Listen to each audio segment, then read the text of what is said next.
नमस्कार प्रिय दर्शकों, आज एक बार फिर आप सभी के सामने एक ज्ञानवर्धक और एक प्रेरणादायक कहानी लेकर हाजिर हुआ हूं। दोस्तों, आज की जो कहानी है बड़े ही शिक्षाप्रद है। आखिर घर में लक्ष्मी कैसे आती है, घर में धन कैसे आता है, हमेशा इन 8 बातों का आपको ध्यान रखना है। दर्शकों, आज की ये जो कहानी है बड़ी ही ज्ञानवर्धक, बड़े ही प्रेरणादायक है। आज की इस कहानी में आप लोगों को एक नहीं बल्कि 8 सीख प्राप्त होगी और ये 8 सीख इतनी ज्ञानवर्धक है कि जो मनुष्य इन 8 सीखों को प्राप्त करता है, इन पर अमल करता है, इस कहानी को पूरा सुनता है, वह अपने जीवन में कभी गरीब नहीं रहता है, कभी दरिद्र नहीं रहता है। दर्शकों, इसलिए इस ज्ञानवर्धक और प्रेरणादायक कहानी को जरूर सुनिएगा और हो सके तो आज की इस कहानी को आप सभी अपने मित्र बंधु तक जरूर शेयर कीजिएगा ताकि वो भी इस ज्ञानवर्धक कहानी का लाभ उठा सके और जीवन की कुछ अमूल्य ज्ञानवर्धक बातें प्राप्त हो सके।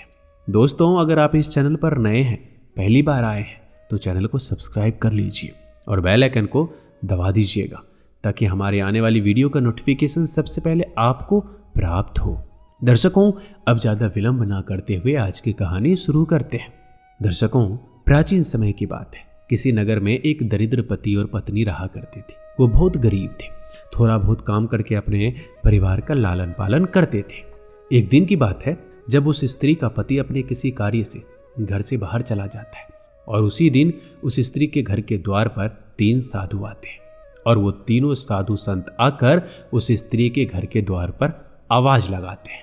और जैसे तीनों साधु संत आवाज लगाते हैं तो उसकी आवाज को सुनकर वो स्त्री घर से बाहर आ जाती है और घर से बाहर आकर वो स्त्री उन तीनों साधु संतों को प्रणाम करती है और कहती है कि हे मुनिवर, हे महाराज, आप हमें बताइए हम आपकी आखिर क्या सेवा कर सकते हैं।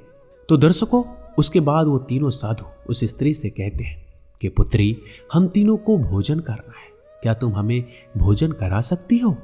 दर्शकों, उसके बाद में साधु संतों की इन बातों को सुनकर वो स्त्री साधु संतों से कहती है, महाराज, अवश्य मैं आपको भोजन करा सकती हूँ। आप हमारे घर के अंदर प्रवेश करें और भोजन को ग्रहण करें।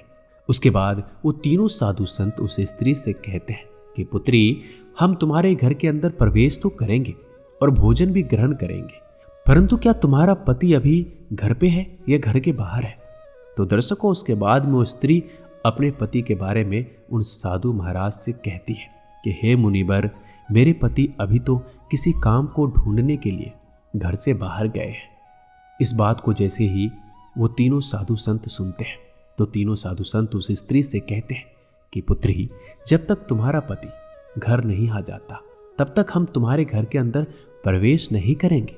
ऐसा करो, जब तक तुम्हारा पति आता है तब तक हम तुम्हारे घर के बाहर ही बैठ जाते हैं और जब तुम्हारा पति आ जाए तो तुम हमें बुलाने के लिए बाहर आ जाना। हम तुम्हारे घर के अंदर प्रवेश करेंगे और भोजन भी ग्रहण जरूर करेंगे। दर्शकों, इस बात को कहकर वो तीनों साधु संत उस दरिद्र स्त्री के घर के बाहर ही बैठ जाते हैं और विश्राम करने लगते हैं। कुछ क्षण बाद संयोग से उस स्त्री का पति अपने घर वापस आ जाता है और जैसे ही उसका पति अपने घर आता है और वो स्त्री अपने पति से कहती है कि पिया जी, हमारे घर आज 3 साधु संत आए हैं और वो भोजन करने के लिए बोल रहे हैं। मैंने उनको अंदर आने को कहा। उन्होंने मुझसे बोला, जब तक तुम्हारा पति घर नहीं आता तब तक हम तुम्हारे घर के अंदर बिल्कुल प्रवेश नहीं करेंगे, और ये भी बोला है कि जब तुम्हारा पति घर आ जाए तो हमें घर के अंदर बुला लेना, हम तुम्हारे घर में प्रवेश करेंगे। दर्शकों, जैसे ही वो स्त्री अपने पति से ये बोलती है, ये बताती है, तो उस स्त्री का पति मंद मंद हंसने लगता है और अपनी पत्नी से कहता है कि भाग्यवान, तुम इन 3 साधु महाराज को घर के अंदर आने को कहो और इन्हें भोजन कराओ।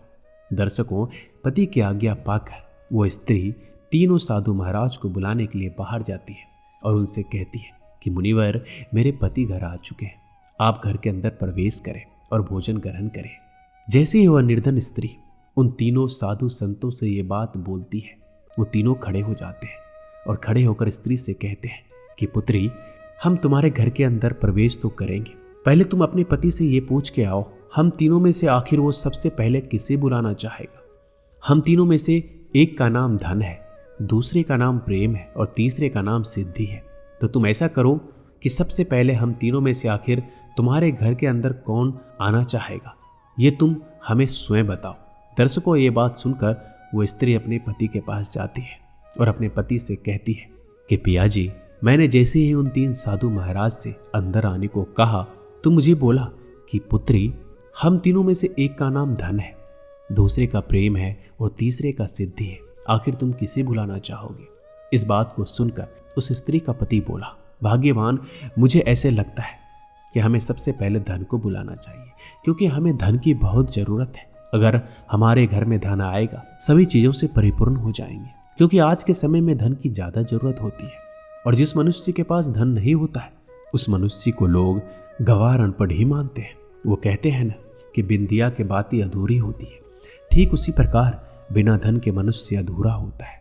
तो दर्शकों, इस बात को सुनकर वह स्त्री अपने पति से कहती है कि पिया जी, खैर आपकी बात सही है कि हम निर्धन हैं, हमें धन की जरूरत है, परंतु जब हम बिना किसी सिद्धि के, बिना किसी उद्योग के धन को प्राप्त करेंगे तो वो धन हमारे पास ज्यादा दिन तक नहीं रहेगा। क्योंकि कहते हैं ना, हर चीज का एक अंत होता है, यानी कि जो बड़े बड़े पहाड़ होते हैं उनका भी अंत हो जाता है।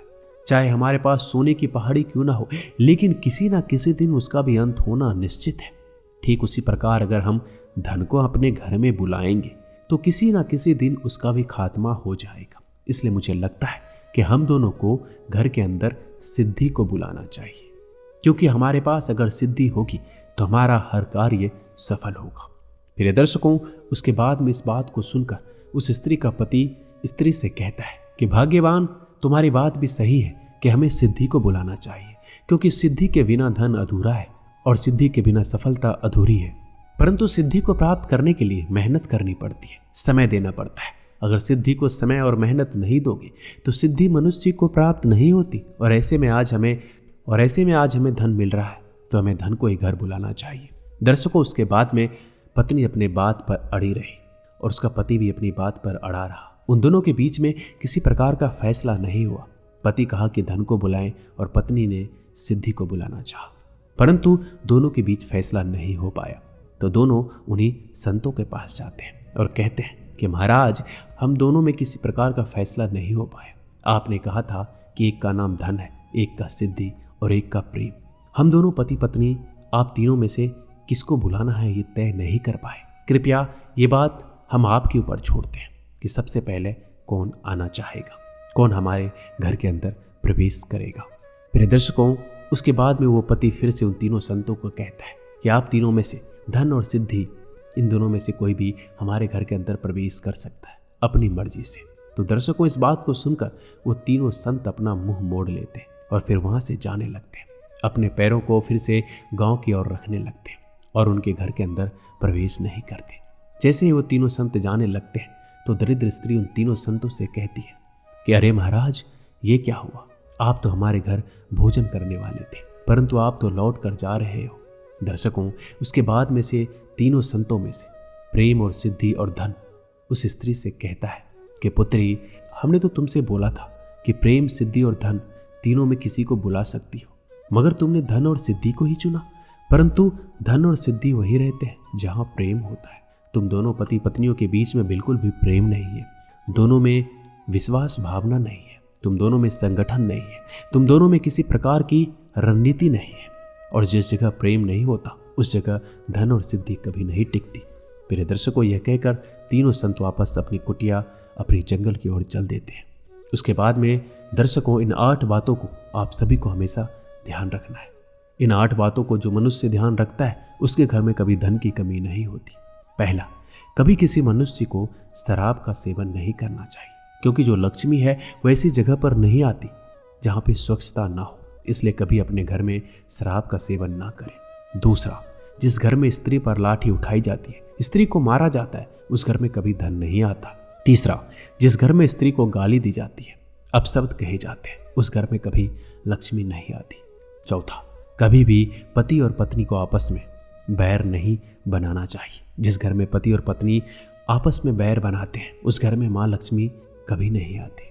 पांचवा, कभी भी किसी मनुष्य को घर में आए मेहमान से सवाल जवाब नहीं करना चाहिए। जिस घर में आए मेहमान को अपमानित किया जाता है, उससे सवाल जवाब किया जाता है, उस घर में लक्ष्मी नहीं आती। छठा, जिस घर में गंदगी रखी जाती है उस घर में कभी लक्ष्मी नहीं आती। सातवां, जिस घर में झाड़ू को लात मारी जाती है उस घर में भी लक्ष्मी नहीं आती। 8वां, जिस घर में पति पत्नी के बीच प्रेम नहीं होता उस घर में मां लक्ष्मी प्रवेश नहीं करती। तो दर्शकों, ये थी कुछ बातें जिन्हें आपको ध्यान रखना है। तो मिलते हैं अगली ज्ञानवर्धक कहानी में। धन्यवाद। अपना ख्याल रखिएगा।